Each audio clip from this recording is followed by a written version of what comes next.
মাননীয় মুখ্যমন্ত্রী আগুন নিয়ে খেলতে গেলে আগুনের ছ্যাঁকা নিজেকেও খেতে হয়। আগুন নিয়ে খেলতে গেলে নিজের গায়েও আগুন লেগে যাওয়ার সম্ভাবনা থাকে।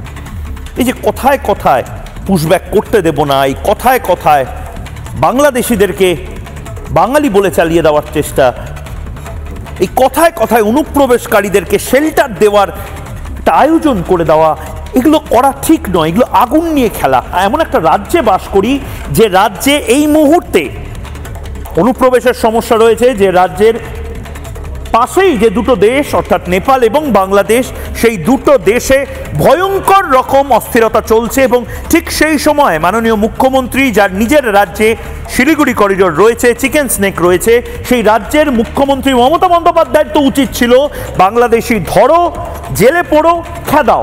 মাননীয় মুখ্যমন্ত্রী পুশব্যাক পলিসি ভারত সরকারের, সেটা নিয়ে যেন অনীহা প্রকাশ করছেন, অসূয়া প্রকাশ করছেন। আমরা পুশব্যাক করতে শিখিনি, আমরা মানুষকে আশ্রয় দিতে শিখেছি যারা আমার দেশের নাগরিক। কাজেই সব মিথ্যে বললে সব কিছু ফুরিয়ে যায় না। গোপাল ভাঁড়কে গোপাল ভাঁড় বলা হতো, তার কারণ ভারিয়ে ভারিয়ে গল্প বলতো।